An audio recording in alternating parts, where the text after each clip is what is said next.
Yeah, it's about that time, you already know. Turn the speakers up, man, it's time to start the show. Sean Tanner, Ryan Righteous, DJ Jeremiah. We bringing the heat, man, this joint be fire like, bruh. We in the field, we in the field, bruh. We in the field, we in the field. Just put it in work, we raising the bar. You tuned in to the track starts. Yeah, back in the field with the track stars, Ryan Righteous, Sean Tanner, DJ Jeremiah. Was good. All right, for all things track stars, make sure you go to trackstarswithaz.com, follow us on Instagram, like the Facebook page, and subscribe to the YouTube channel. We have a very special guest with us today. We got Paul. You are a filmmaker. You just made a film called The List. Yes, sir. Please tell us more about it. Yes, sir. The film I created is called The List. This film is about a 30-year-old guy from Chicago who actually was raised by a single mom, and his mom was actually left by like a 19-year-old guy, and left basically to raise the kid on her own. And his name is Jerry. So what Jerry decided to do at a very young age was start to keep a list of all the things that he wished his father had taught him. And what he did, he actually had a kid himself at age in about his 30s. So he decided, and he started to see similarities in his kid that he had gone through. So he decided to figure out, okay, what's going on here, and I don't want to repeat this. So he decided to take off and go find his own dad, which he did find. He found his dad on his deathbed, and basically he decided, okay, I need to figure out why you left me, and why all these things on this list he needs to know about. So he decides that they go in this room, they go into the room, the hospital room, and they just go at it. They just go at it, and it's just him and his father going through this list. And of course, his father really don't want to deal with it. He's dying from cancer, and he just thought he would get out scot-free, and not have to deal with this. In other words, it's done. There's nothing I could do to reverse it. It's already done. But Jerry, his son, decides, no, I need answers. Wow. Wow. I need answers before it's all said. Of course, he doesn't want him to die or anything, but before you leave this earth, you need to explain yourself so that I can understand why you left. Wow. That's powerful, man. Before we get into the meaning of that, because there's a lot to ask about that, tell them who you are, how you started doing film, and why you're drawn to this. Okay. Again, my name is Paul Sherman, and I've actually started out in doing music. I've been a musician for like 40, 30 years. I'm actually 66, and I'm just retired, so I'm getting to live my dream and do what I want to do at this point. Awesome. I've always been an artist, whether it be music, books, film. That's just kind of who I've always been. It's taken many creative avenues, but it's always come out as being an artist. I got into film, kind of God just led me to this film in particular. It was needed. It was something that most of the men and young men in my life and in my family, or they either lived this life, or they know somebody who did. And it doesn't always have to be where your father's not in your life. Every guy has some sort of list. Yeah. Even if your father lives in the household with you, I've run into guys who they don't even know who their dad is. He doesn't know them either. So that's a whole nother list. But every man has their own list, and it's like an emotional wound that follows you for the rest of your life. It shapes who you are, shapes your decisions. It's really, really powerful. And again, this movie, you would think it's just a father and son story, so it's only going to affect men. That's not true. It's even deeper than that. I'm noticing every day the more layers and layers and layers that of people that it affects by people who watch it, and they come to me with a whole different twist on it. it also it's a story that that affects women, in their choices in who their husband's going to be, who got the guy, because guys that have gone through this, somewhere in their psyche, it's it could be there. It can be an issue, and I'm hoping to put a lot of it out on the table so people can see, okay, this might be an issue for this guy, even if he doesn't know it. Yeah. Why he acts this way, and why it could be from your emotional wound that was there. And I didn't want to leave. I didn't want this film to be bash your dad. Let me back up. There's always one statement I always make when I first start to interview, to let people know that I'm not perfect. Yeah. Here's the situation. I've been the son, and I've been, sad to say, the father. Wow. So I have, and it was difficult for me to write because of that, because it was easy because I've been the father and I've been the son, but it was hard because I had to go through the whole thing again emotionally. And I just, like I said, I thought this story needed, it was necessary. A lot of films, I feel personally, are not necessary. This film affects so many men. It has nothing to do with status, race. It's just, we all have things in our past that will dictate what we act like, how we act, what we do. And I didn't want to leave this thing in the dark, so the end of the movie has a positive twist. And I always look at every situation, especially if it's negative, I'm always looking for, where's the positive? How do we get to that? What do we do to leave this thing in a positive zone or whatever? I don't like leaving things, almost as I found them. So this is another reason why this story was necessary to be told. Why God chose me?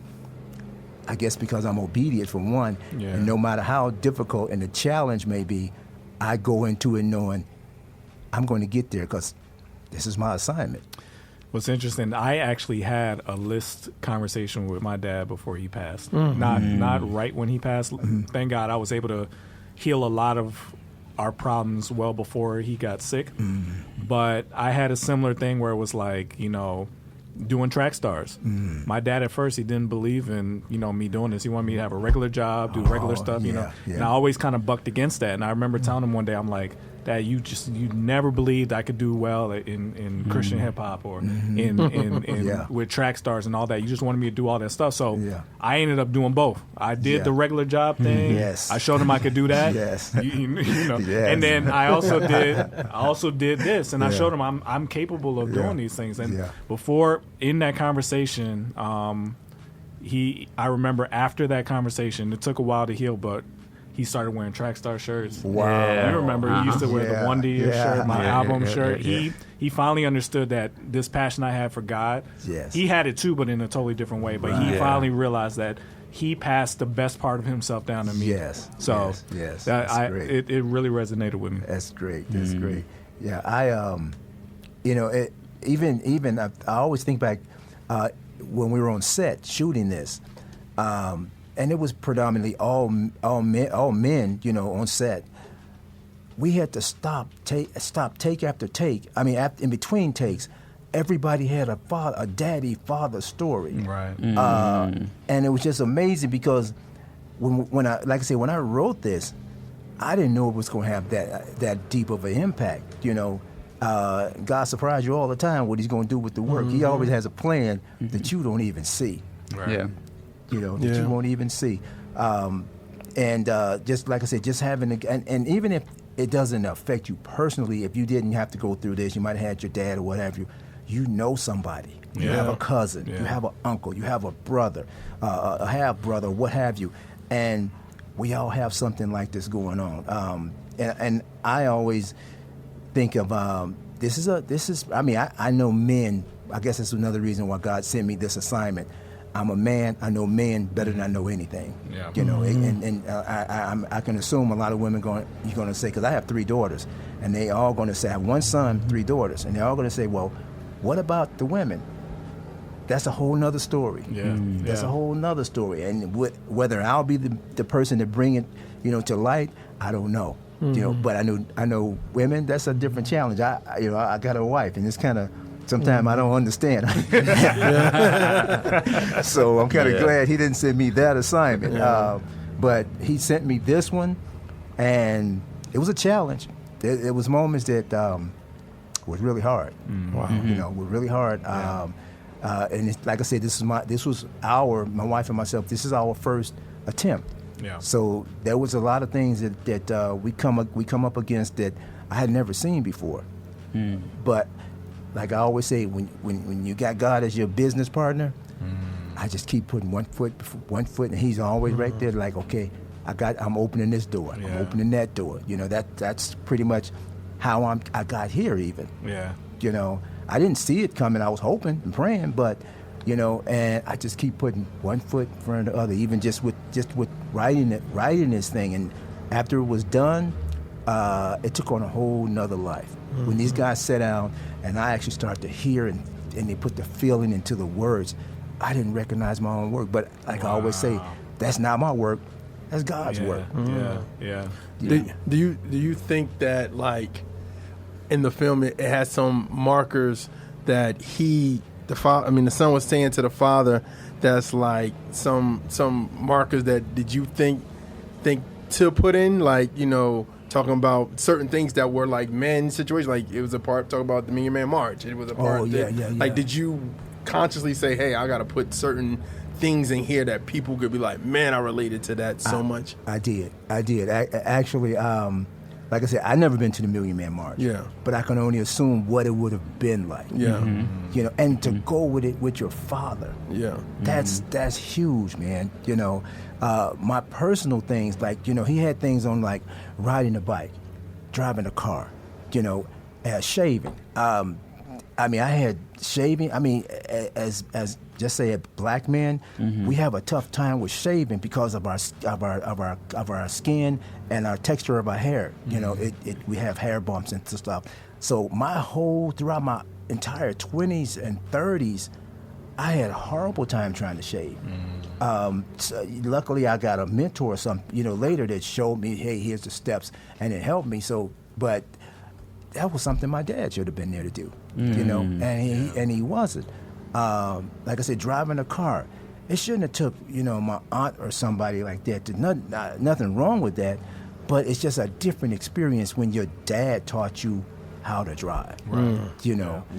Riding a bike, your dad running behind you, and you barely can stay up on two wheels. He took your training wheels off. Those are major, man. Those are major. Yeah. And even men, I don't think consciously that we realize that, but in our subconscious, you remember those things. You falling down, busting up your knee, and your dad picking you up, taking you home while you're trying to learn to ride. You just took your training wheels off.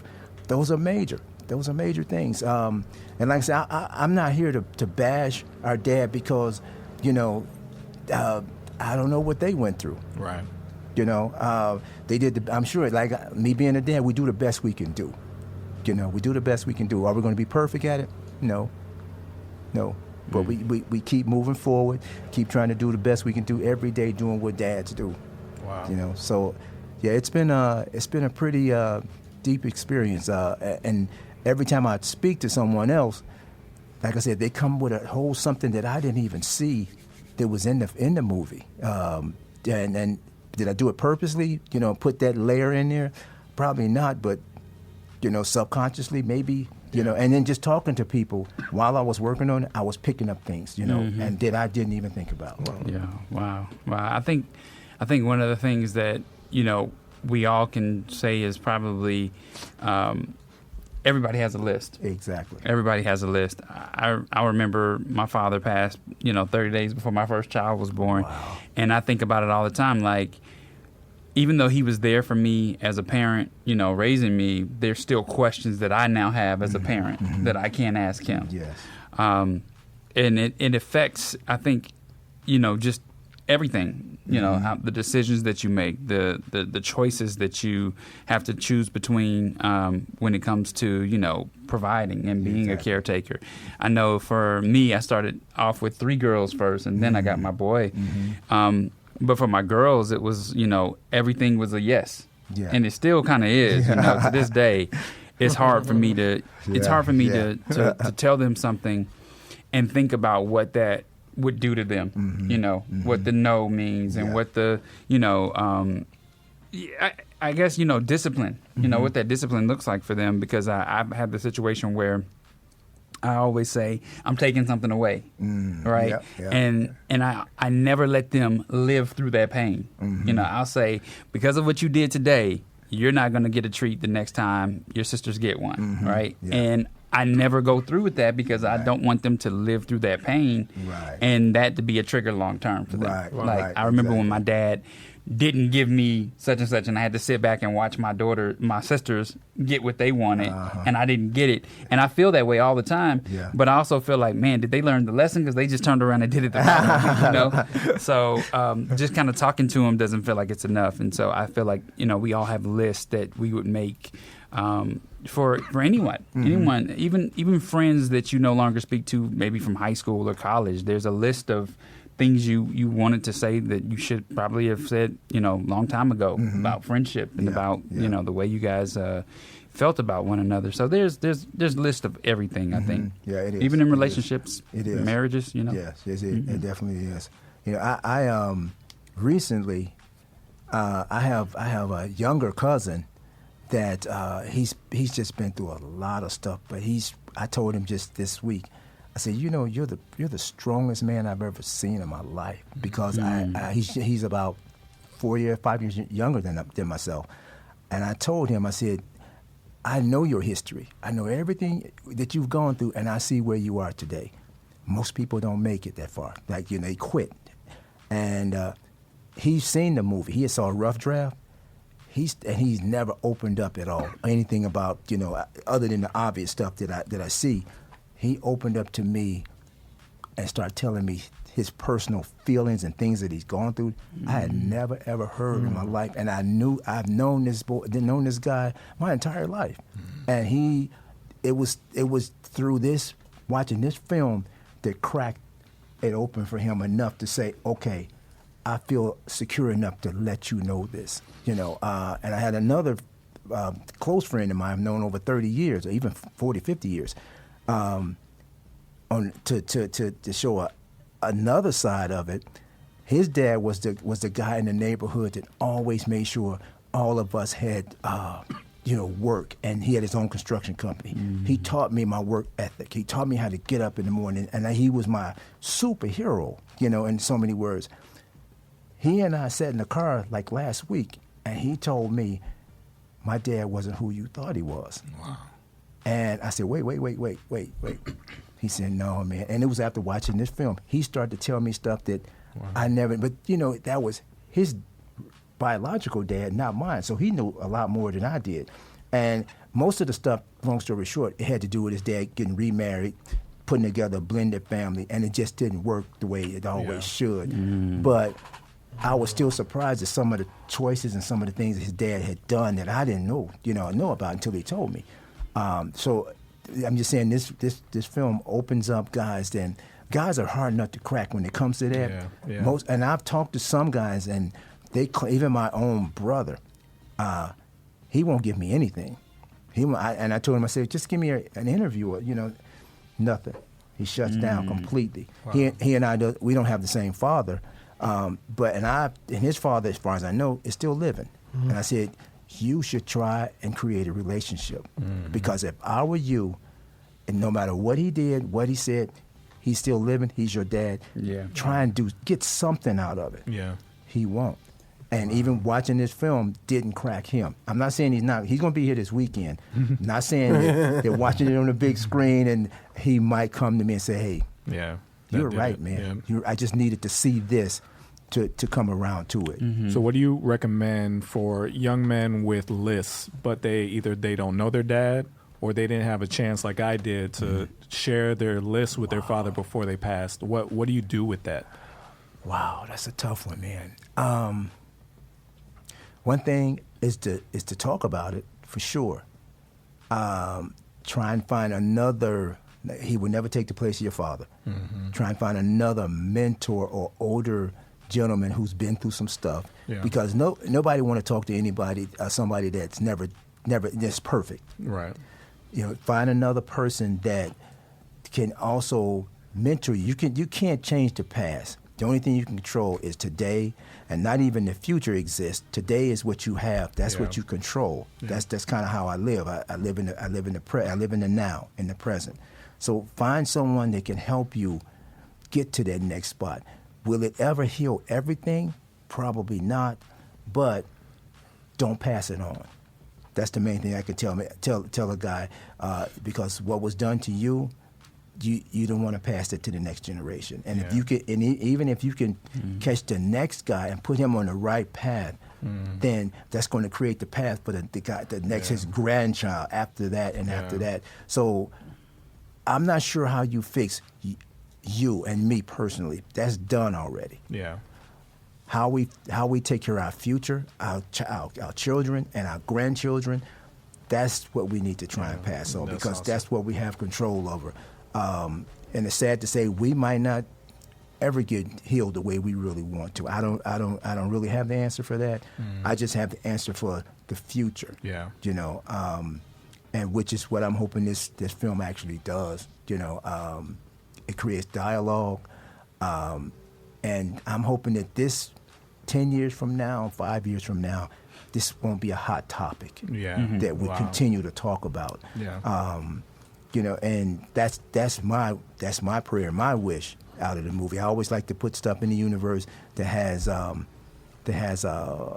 positive spin on things and that makes change. Yeah. I don't want to leave here leaving everything the way it was, right, or worse. I want to leave here knowing that I made a difference, and the things that I did, they made a difference, and they're still here to continually to make a difference. This film will be around longer after I'm gone. Yeah. And I never know how God's going to use it. He might have a plan for this thing to be used 25 years from now, from a kid who's sitting in the basement wanting to do something to himself. I don't know how he's going to use it. I just put out into the world what he tells me to, and let him whether it be books, music, film, and let him, because you don't know how he's planning it, and it might not be something that you're going to see right now, today, because it might not be about you. What he had you do for him might not be about you right now. Sure. So that's another thing I think that I'd like to pass on to young people, to let them know it might not always be about just you right now. How he's going to use it, you might not ever even see it, but he probably has a plan. If you did what he told you to do, he don't do anything just for nothing. He's got a plan for that, and it might not show itself for the next 20 years, but do what you're supposed to do. That's awesome. Jerry, can you put that link back up? I want everybody to go support this film. Yeah. I want to see it one day be a feature. Let's make it happen. We're working on it. Let's make it happen. Let's support this film. It's a very, very important topic. Please, please, please support. Paul, thank you for coming. Yeah, man. Awesome. So much. Thank you. Great stuff. I appreciate it. All right, let's get back into it. You in the field with the track stars, Ryan Righteous, Sean Tanner, DJ Jeremiah. Let's go. It's time for the Entertainment Report with Jeremiah. Yo, it's Entertainment Report time. Let's get this bad boy going. All right, man, first, I'm sorry. The Carly Russell story. Carly Russell shocking admission that her kidnapping was a hoax. The 25-year-old nursing student now faces charges stemming from her false abduction claims, according to the authorities in Hoover, Alabama. Russell turned herself in Friday to police and has since bonded out.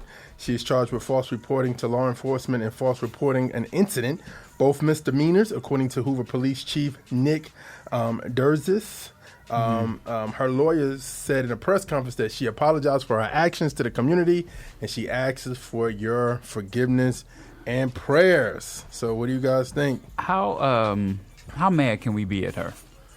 Very mad. Like, because for me, I'm sitting there the whole time and I'm watching, listening to these different reports and stuff. And I'm like, she can't get the Jussie Smollett treatment.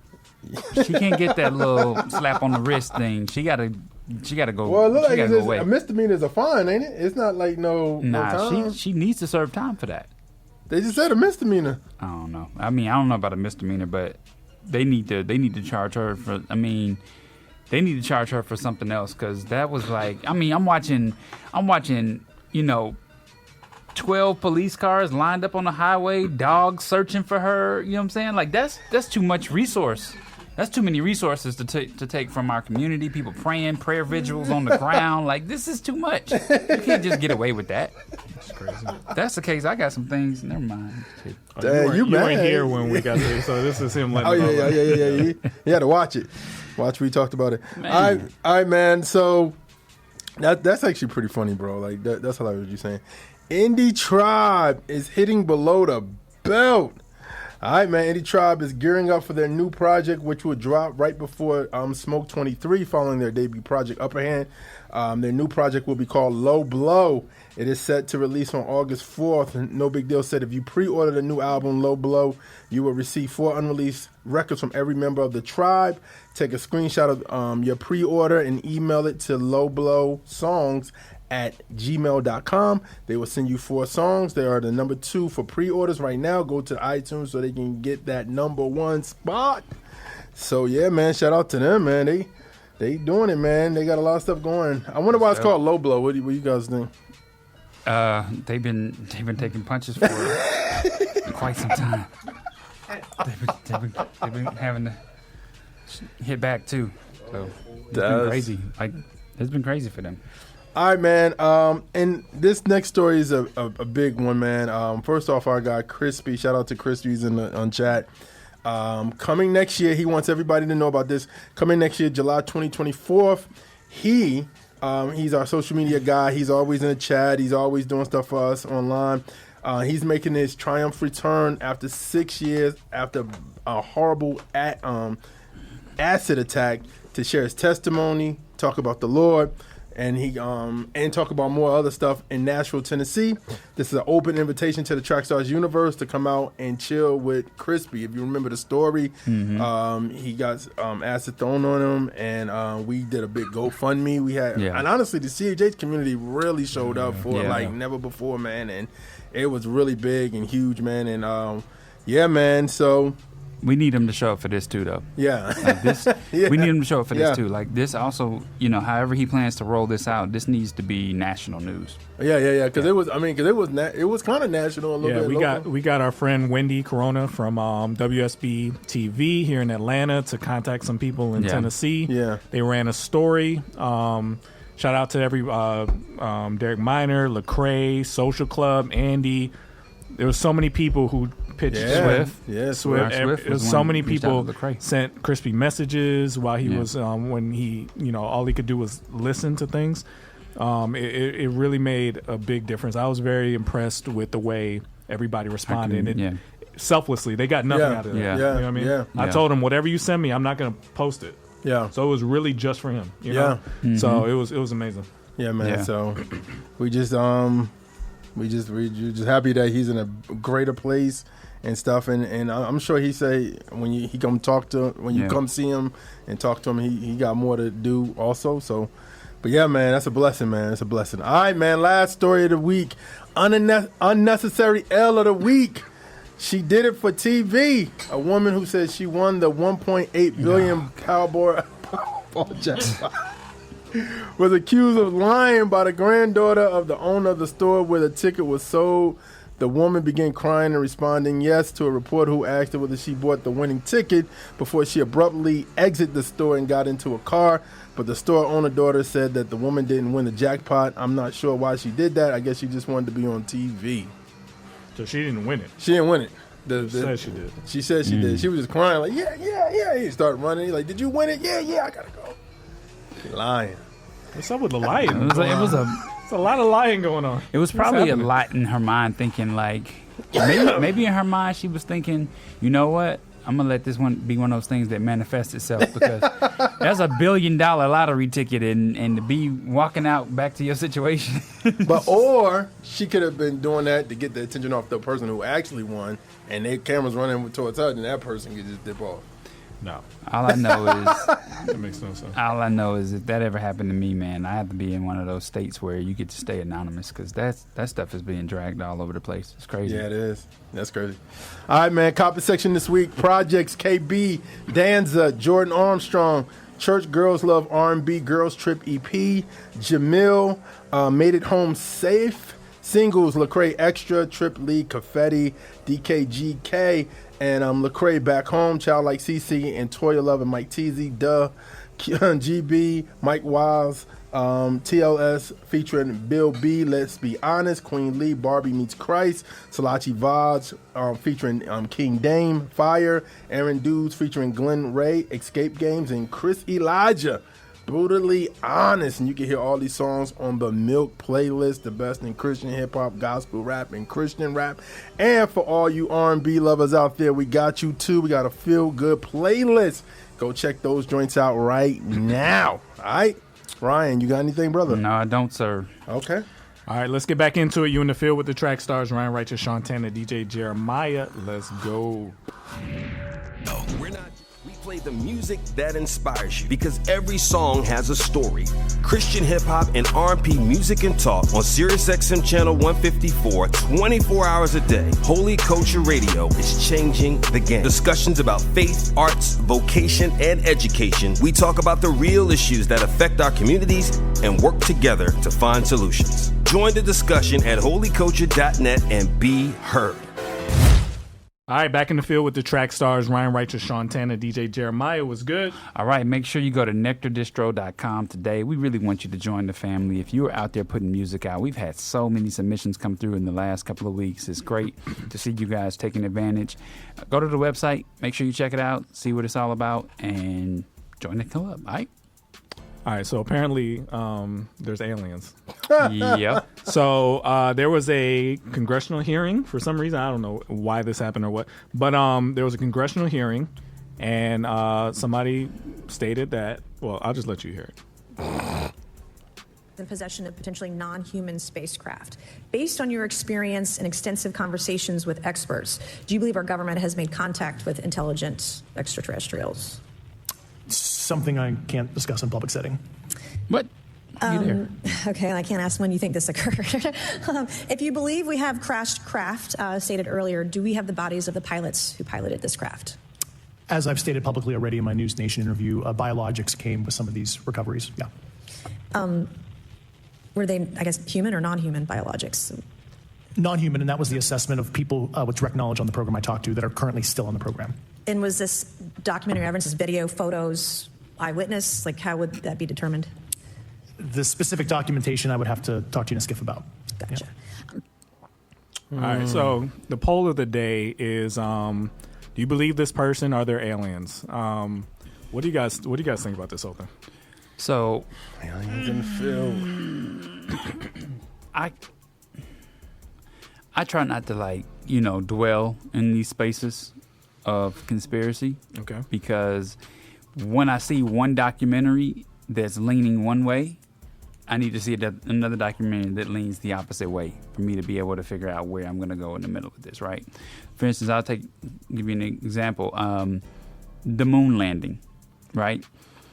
There's a couple of things about the moon landing that surprise me and make me want to lean one way about believing, if we ever really touch down on the moon. One, because of the pictures. Two, also the fact that, why haven't we gone back? And We haven't. That's a totally different thing. You know what I'm saying? but what I'm saying is, there's some things out there that just... He's a flatter. It makes me feel... Ryan, stop watching YouTube, bro. Nah, it makes me feel like there's a lot of things either being hidden or a lot of things that are theatrical. I think you enjoy mystery, and if somebody packages mystery well, you're like, oh, you too. But I'm not a sci-fi person. That would all fall that's into because sci-fi. you need to start checking it out because a lot of what they're saying is sci-fi. Yeah. What do you think, man? I think we're not alone. I think there's too many planets in the galaxy that is just empty planets. You believe in aliens? Yeah, I believe they're true. I believe they're in. Now, I think the question is, are they like us? You know what I mean? Do they know like, Jesus? That was no, the not answer? even saying that, but just are they like bodies That's what I'm type, asking. or is it more spiritual kind of like manifestation? Because I've heard that before. I've heard a pastor preach on that, talking about how aliens are really demons. So that's what I've heard that before too. Okay, so do I believe in aliens? No. What I've always believed is that the aliens conspiracy are going to be used by people to explain away demons in the end times. That's what I've always. So when you see something that looks abnormal, people are gonna tell people, "Don't worry, it's what we've been saying. It's aliens." Right? Yeah. To me, it's a complete 100% distraction thing in my mind. It's always been. Now, let's just biblically though, when I'm trying to think about aliens, the Bible does not mention beings on other planets, right? It says made stars, sun, earth. Then it talks about. Does that 100% mean that God can have some other thing going on somewhere else? It doesn't exclude that fact. It's weird. But what it tells me is, as a Christian, is not something I need to be worried about. You know what I'm saying? It's completely irrelevant to my story. My story is God created us to glorify Him. Our job is to lead people to Christ. Boom, done. Whether other people are doing that somewhere else is none of my business. Why would I waste any time? What if they're coming worried from a about that? galaxy far, far away? For what? What does that have to do with the story of the Bible story we have laid out in front of us? It seems like such you got to get to those But needs. what if they were in the Bible? And you're talking about the Nephilim type situation. So you're saying Nephilim were not angels coming from heaven, but they were aliens coming to No, I'm talking about the byproduct of the, you know what I'm saying, of the Nephilim impregnating. But what does that have to do with aliens, though? Aliens are literally beings on other planets coming here. That's not what that story is. So every knee shall bow and every tongue shall confess. What if those knees are on a different planet? You got to reach those knees, right? Like, got to find those people. I mean, we still have people. No, I'm being serious. We still have people. I'm not being. What if on other planets it's a reversal, kind of like Benjamin Button, where you start old and then you die. Why? young. But why? I gotta watch that why movie. all these? What is the point of Too many this? people can What talking is the about point of Benjamin this? Button. This has nothing to do with us. What is the? It's Well, such because a waste of time. because sooner or later, if they do reveal themselves, I guess the question goes: is it going to be like because you don't watch sci-fi, but when you watch those sci-fi films, the future looks like robots, aliens, cyborgs. That's just all coming that out of stuff. somebody's head. I know, but majority of the time, that's what they. I think sometimes people say that's what Hollywood wants is to reveal what's to come and what they want to come. You know what I'm saying? I know it's a distraction. we already something big have- happened under the radar when this all news hit. So technically, it's not incorrect. I mean, we do have hoverboards now. We do have flying cars. I have hoverboards. You do have hoverboards. I No, have you a don't. hoverboard. No, you don't. Not the one Back to the Future did. No, not that. Not that. Not the sophisticated. joint just floating. Things can float with superconductors, but We it's not supposed what to be. they We said supposed to on be in like driving in the air by the point. now. The point I'm saw making that the other is, day. who cares, right? It means nothing to your daily walk. All this stuff to me distracts away from what the Bible actually says is real. But a non-believer is going to challenge you on that. I don't care what they challenge me on. They don't know Okay, anything. all right. So what I'm saying is that what we know is real just from our Heavenly Father, right? Yeah. He doesn't have to tell us everything. He told us he's not telling us everything. So what we do know is that there's spiritual beings and then there's beings he made on this earth. That's it.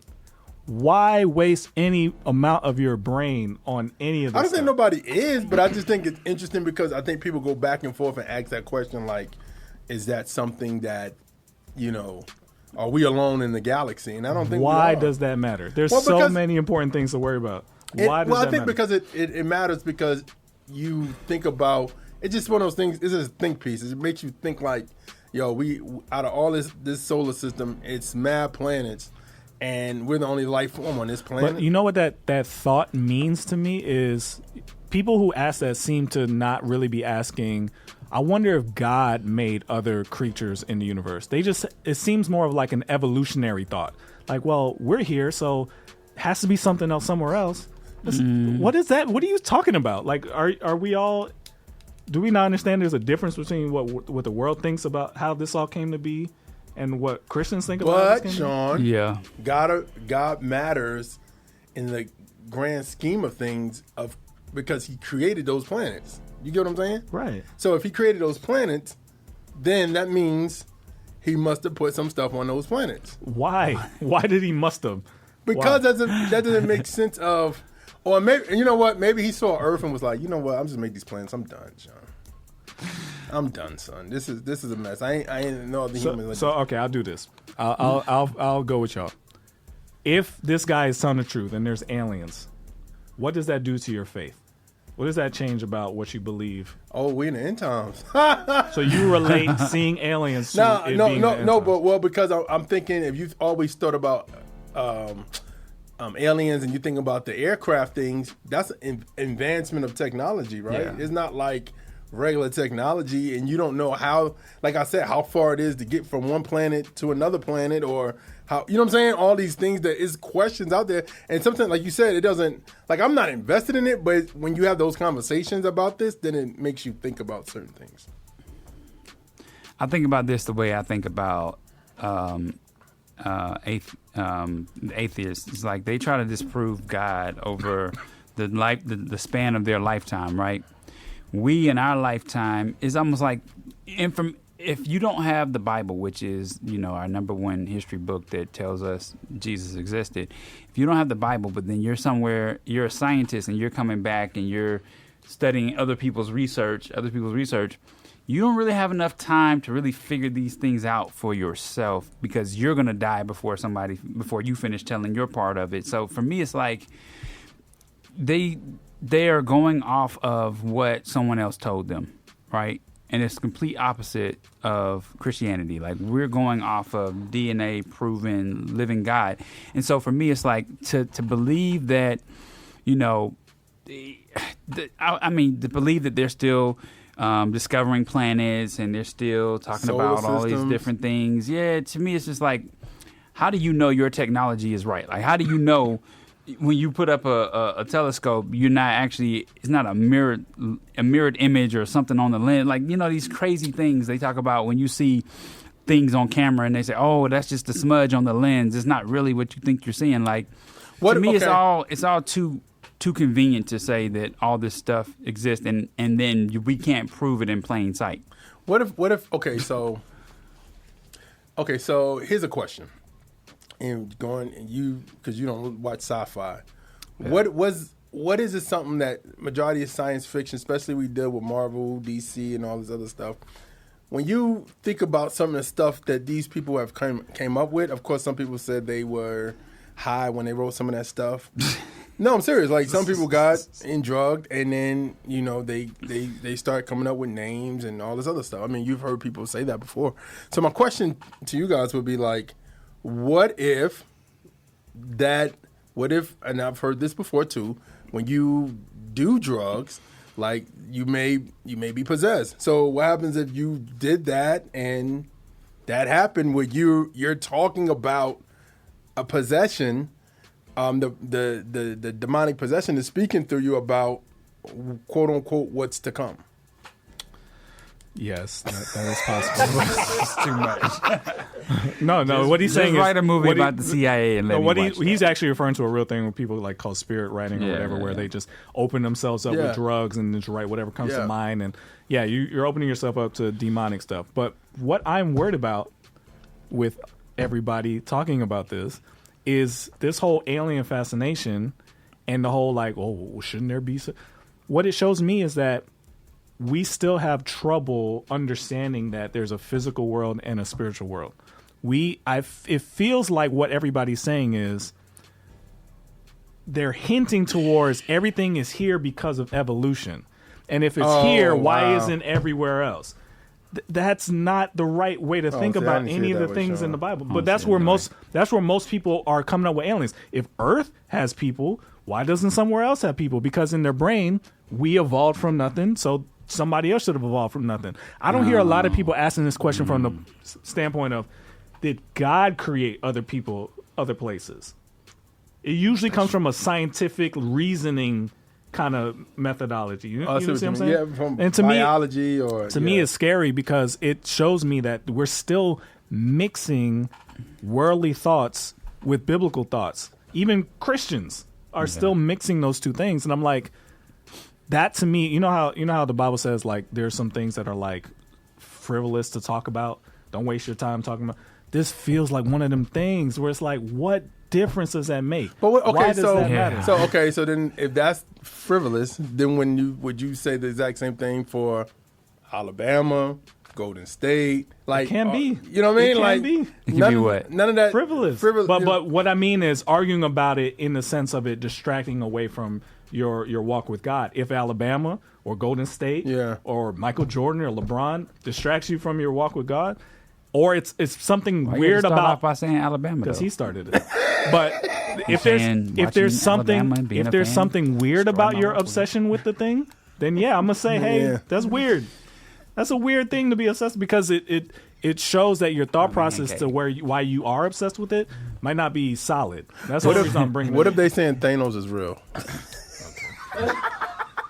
I'm worried because there's a conspiracy theory that all these fantasy shows and superheroes are also created to distract away from reality of spiritual things, to make you feel like, oh, that's not spiritual, that's just superheroes or aliens or something that you can explain away with science fiction. And it's like, I'm truly worried that we're losing what it really means to say God created the world. There's stuff that we don't know about that aren't physical. They're not physical things. And I think everybody defaults to everything is physical because we're raised in a world that preaches evolution. So everything has to be a physical. Everything has to have an explanation. It has to be from a cause that the school books told us. That worries me. That's immediately what I think of when this comes up. So you're thinking aliens are more evolution atheism topic than I think it's driven by people appealing to the fact that when you were in school, you were taught that Earth is billions of years old. We evolved from nothing. So that should be able to happen anywhere. Why would we be the only ones? I think that's the source of the thought. And every atheist apologist that I've ever seen, they end up going back to aliens as a reasoning for how we are what we are versus God. Oh, they always Stephen Hawkins is like, oh well, the Big Bang. When you always explain like, okay, how could something come from nothing? Oh well, we came from because there was another thing before that thing. The aliens, we got a piece of them, and it's like, why are you trying so hard to disprove God? Like, because God goes against your morality. I think for certain people, I think when you disprove God, then you don't have morals, or you don't have morals. You have that, like, I think you know good and bad, but I don't think you have those other morals where it makes you like live righteous. If you get what I'm saying. So this is me growing up. I used to love watching like Unsolved Mysteries. That's what I do too. And all the alien conspiracy. I love it because it's an interesting thought. They got it on YouTube. But don't get lost in the fact. I just don't be distracted from what we know is actual reality from the Word of God. Yeah. Don't get this. Like, please just don't get distracted by that. Please go back to the Bible. This is what we know for sure God gave us to know. All these other what ifs, and it's just irrelevant.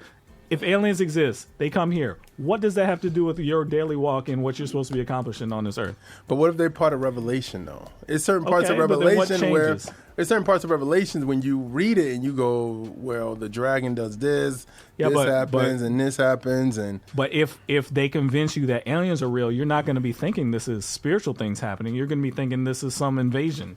No, but I get what you're saying. But also for people who read Revelation, you would think like, yo, this is a spiritual matter. See, for me, when I see stuff like that, I'm thinking on the other side, like, oh, wow. Because like I said, I've heard teachings that talk about aliens being more demons than what we think aliens are. So for me, if that happened, then that means then we're literally, I think that end times thing is now. You know what I'm saying? So that's what I'm saying. That's the thing I get from it. So I'm not, and going back to what you're saying, I'm not taking away from what you're saying. I'm saying that. No, I get you. I get you. They go hand in hand to me, where it's like you associate the two together. Yeah. Okay. Not like it's nothing or. So do you think this? I don't know about you. Do you think this guy is lying? That under oath. What is he saying he has? It's biological. Like, what is he talking about? He probably got a body. Of what? An alien. Okay. Yeah. Let's get back into it. You in the field with the track stars, Ryan Righteous, Sean Tanner, DJ Jeremiah. All right, back in the field with the track stars, Ryan Righteous, Sean Tanner, DJ Jeremiah. Was good. Yo, make sure you go to the Track Stars podcast on Apple iTunes and leave a review. That really helps us to get the feedback and so that we know how to improve, all right? All right, so Travis Scott just released a new album, Utopia.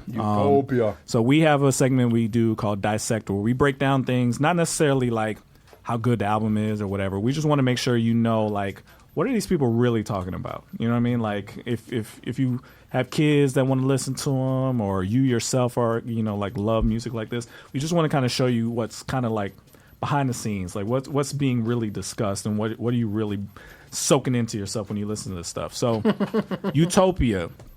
As you know, Travis Scott had a big controversy with his Astroworld tour. People died at his concert. He was accused of being kind of satanic at his concerts and doing weird, like, ritualistic type things. Jeremiah, I think he heard all those criticisms because on this album he referenced being called satanic, and he has a lot of, like, God references on this album. He has a song called Thank God, which was partially produced by Kanye West. I think he is trying to push back at some of those claims. Did you sense that? I did hear he did have some God bars in there, but here's my thing about that. I always say this. I think, and I like the two albums from Ye, Jesus is King and Donda, but I think he did something that hit the matrix that made people think, like, I can still talk about God and I can still do my thing too. And I feel like Travis Scott is a byproduct of that. You know what I'm saying? I feel like more. I would say feel more like this from Donda than Jesus is King. Yeah. Because on Donda, even the start of Donda, with her chant her name and all this other stuff, and then you hear it and you listen to it and you go, oh wow, okay. I mean, you know what I mean. And Jesus King was a little bit different than Donda, because I felt like Jesus King was like a pure place. But even though some of those tracks was supposed to be his Yandi album, and it was more Law of Attraction and different things of that nature. Yeah. So I just feel like Kanye opened up a door of a new brand of Christianity that I feel like Travis Scott is embracing on Utopia. I like that angle. So yes, did Kanye open a door where people can kind of talk about God and still kind of say whatever they want in the midst of that? Did he open it for Christian rappers too? Yeah. Because listening to this, I'm like, the only big difference now between what mainstream rappers talk about and Christian rappers talk about is I still have not heard Christian rappers be explicit sexually. That would be a sign of the end times right there. And you know, most of them don't curse, right? That's really the only. But we're getting there. We're getting there. We're catching up. But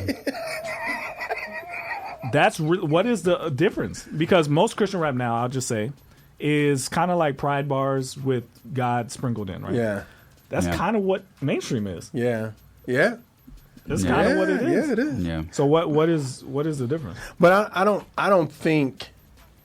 I think for us though, I think at the same time, I think what we're seeing, like, even though the presentation is that what you just said, I think behind the scenes, I'm seeing more people digging the word together behind the scenes, and so for them, they may be more like, I'm rapping stuff I know, and I'm becoming a better person behind the scenes, but I may not put that in my music. If you get what I'm saying, like it's not like the cross movement days almost, where it's like I'm reading the Bible, I'm going to theology school, I'm doing this and doing that, and my pen is that as well. Yeah. It's like I've known people now that's going to theology and they still are like more like grits. You know what I'm saying? Like if you get what I'm saying, where it's like in my personal life it's like, yo, Jesus, but in my artistic life it's not extremely that. You know what I mean? Yeah. So I think so. He has a song called "Thank God," I believe it's called, right? Yeah. Thank God. Obviously, Travis Scott is like a Kanye child, I guess. I mean, sounds a lot like Kanye kid. He's a Kanye kid. He's kind of a mix of Drake, Kanye, and Andre. I think I heard a little bit of his influence on here too. But what do you think goes through a mainstream artist's mind where they know there's some reason why they want to reference God, right? But either on the same song or the same album, the rest of it is, unless they just don't think that stuff is wrong, being sexually explicit, bragging about multiple women or one woman, bragging about defending yourself or getting your ops back and all that kind of stuff, which we do that too. But demons is our ops. Not always. But you know what I'm saying? Like, what goes through their mind that says, I'm a reference God, I'm a thank God, I'm gonna say God is this and God. He even there's even some lyrics on here that references Revelations. He has like end time type bars on here. Oh, really? And it's like, what are you doing that for? Like, why do you think that those things mix? What's happening? Why? Say that again. Why do people think that speaking about God, referencing God, thanking God, giving honor to God, and then right after that talking about what they did to a young lady? Like, what makes them think that that's okay? Because they have their own interpretation of what God looks like to them. They have their own interpretation. They have I can praise God because I got all this money and God is a good God and that kind of stuff. But they don't necessarily have a relationship with Jesus where they want to change their heart. Like, he doesn't come into their heart to change them, inwardly. It feels more like God is a popularity tool that I need to speak about because enough people believe in him. And then you've got the fact that you've got all these different types of Christianity we talked about, the Beyonce Christianity, the Cardi B Christianity, where you can formulate what God means to you and how you serve him and how it looks if you have a relationship with him, and then still be you. Yeah, I think that's the dichotomy of all. It's just compartmentalizing and doing that. And I think that's been, DJ Lost and Found said people have been talking about God all the time in hip hop, even before Kanye. That's true, but to a certain extent, it wasn't as popular to do that in the 2010s like that. You know what I'm saying? How popular was it as a Christian? There were people like God Body, like 5% type God. Yeah. But I think Kanye made it popular to be a Christian talking about God. Yeah. And what kind you of would say, a pseudo. You would have look at how well God's plan did, right? Which is about him, right? And so I don't know if it's about him. I think he also means God, but it's just a very loose. It's to me when I hear that song, it feels like he's saying it was God's plan for me to succeed. It was God's plan. Yeah. But what I'm saying is, in my mind, it's like you took something so popular and you made it look like. Look at me. Look at me. This could be you. Yeah, this yeah. could be you. He did that with Amen. When you listen to his verse on Amen, well, it's so funny we bouncing around from different people. But when you listen to his verse on Amen with Drake and Meek Mill, he's basically said what he said on God's plan. Like, God did this. You know what I'm saying? It wasn't. If I'm successful, that means I'm doing something right. And I think that goes back to almost the prosperity gospel of when you're like, I'm winning in life, and God is doing it. You know what I'm saying? Or like God wants me to have the blessings. You know what I mean? Not saying like God, like you may not have you're gonna have hard times, but it's like, yo, these blessings I'm getting is all from God. You know what I mean? But at the same time, you're still, like you said, rapping about. I think what you're touching on is the religion of the Christianity of mainstream hip hop is God is always happy with me. Yeah. If I'm doing well, it's because God gave it to me. If I'm doing bad, God is testing me. But God is never disappointed in you. And I wonder if we've all kind of turned into that, where God is never disappointed in what you're doing. Yeah. If something is wrong in your life, it's because God's trying to make you better. Yeah. But what if God is really just trying to get your attention and get you to stop doing something? You know what I mean? And I never hear anybody say that. But I think when you look at certain pastors and they don't speak on that, they don't speak to you saying, God wants you to stop having sex with that girl. God wants you to stop doing drugs. He wants you to live for him, and he wants you to be on fire for him. He wants you to, everything you're doing now, he wants you to do that for him. And some people may take it like, well, I am doing that for him. You know what I mean? I'm not doing it for the devil or anything. But I think the deception of the enemy is so strong right now that people are thinking they're doing stuff for God or God is blessing them. You know what I mean? Okay, so help me, because to me this seems to be the crux of everybody's issue. It's always sex. It's always sex. It seems like I don't think the people talking, like Travis Scott, I don't think he thinks there's anything wrong with him bragging about what he does sexually with women that aren't his wife, which is every woman right now, right? Yeah. So why is that part of scripture so hard to understand in our culture? Sexual immorality. Why is that such a hard? It seems like that is the main issue that we're always in here talking about. That's true. Why is that seemingly so okay for so many people, even Christians?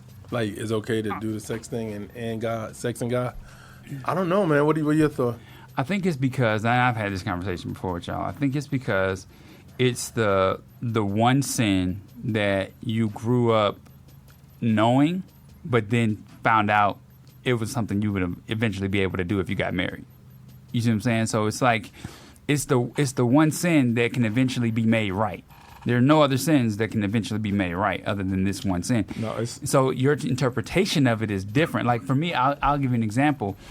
I thought adult movies and adult films and rated R stuff was just stuff I couldn't see when I was a kid. I didn't know it was actually bad for me until I became, an adult and realized what it was doing, in a spiritual walk. So I'll say, like, the movies that I didn't watch when I was a kid, I still haven't watched them to this day, and I've talked about that because when I was a kid, and it never occurred to me to go back and watch something that I wasn't able to see back then.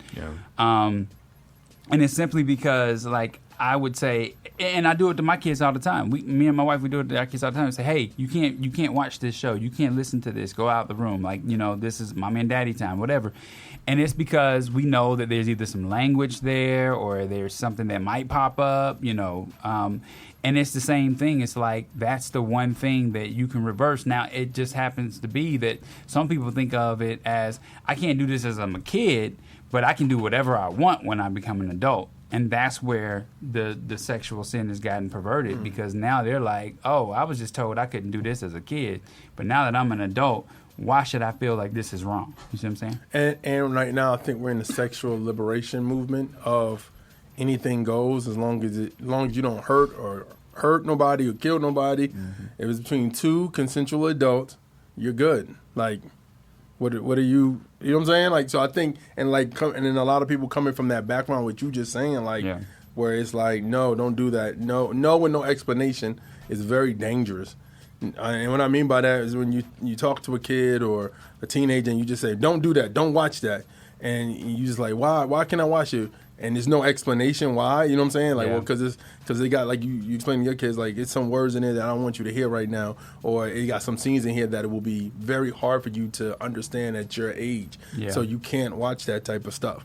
You know what I mean? Versus, and then honestly, if you shield them too much going that way, then they may go even crazier when they become an adult.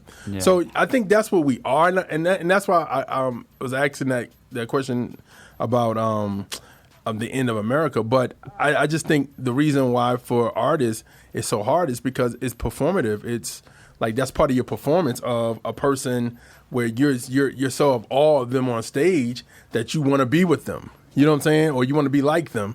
You know what I mean? So I think that's one of those things where for an artist, especially if it's a coping mechanism, Like, just to have sex with any girl and, like, you know, you brag about it, especially if it's somebody that people and your friends are trying to quote unquote bag, and you bag them first and you bragging about it, it says something. Yeah, I to me, when I'm listening to it, he doesn't really say much to be controversial. Like when we did the Kendrick one, it's like he's trying to be deep and stuff. Yeah. Travis is not trying to be deep. Yeah. So it's hard to say like he said anything wrong. To me, the consistent, like, what's wrong with this? Yeah. That kept coming to me was, this is just literally, every single song is just him bragging about sex. Yeah. And I just don't know what's going to turn the tide there, because even people I would consider you would say they're Christians, they're murky in this area too when they talk. So this is my prayer for Travis.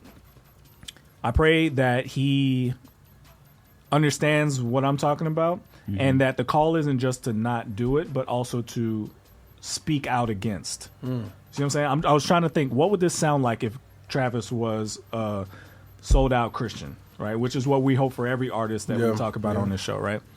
And the difference to me is learn from what you've done wrong, get closer to Jesus, and then turn around and help other people do the same thing. And I don't know where obviously it doesn't seem like he's where I want him to be on that journey yet, but that's where I'm hoping everybody comes to. All the people, when we talk about, you know, Beyonce or Jay-Z or Kanye or whoever it is, I just pray that they get to the point where they realize that their responsibility, the blessings that they feel that they have, there's a responsibility to now turn around and tell the people that they're rapping to that this is not how you get it. This is not the right way to be. And I think the prayer just has to be, how do they get that? What can God do to help them get that in their heart? Well, I think also too is, you know, I think people don't understand that, you know, this life is the only life we have. And I think sometimes I remember a rapper saying back in the day, a Christian rapper saying back in the day, that this is the only heaven that you'll ever get, meaning like this is your heaven. And I think some people treat it that way, where it's like get what you can. Yeah, get what you can now. And I think for Travis, my prayer for him is just like really heal, like, you know what I'm saying, to a certain extent of what Academics was talking about, like really like heal, and then also talk about what's going on, what happened with you. You got to deal with what happened. Yeah. Like, so if you know what Jeremiah's talking about, Academics went in on Travis, basically saying like, this was his crazy that he was doing it, but this was his opportunity to really deal with what happened with Astroworld. Yeah. And he doesn't really talk about it. He kind of references, you know, hard times and things like that. But this album is pretty upbeat. There's some darker songs on it, but it's pretty much like, if you didn't know his story, you wouldn't know anything happened to him, you know? Yeah. And he never seemed to really deal with the fact that it's not, I wouldn't say it's his fault, but he created an environment where people died. Yeah. Like that sits with him. And maybe, that has to sit and with going him. back to sexual morality, maybe that's his copism. How he gets through it. Yeah. How he gets through this is having sex with different women and bragging about it, because it's like, it's fun. It's you know, I'm Travis Scott and I had sex with all these women. So, you know what I mean? But at the same time, the same Travis, maybe when he gets alone, maybe like, man, this is, I can't deal with life. So I need to cope with something, or do something to help me deal with what's, I understand that. All right, well, let's get back into it. You in the field with the track stars, Ryan Righteous, Shantana, DJ Jeremiah. Let's go.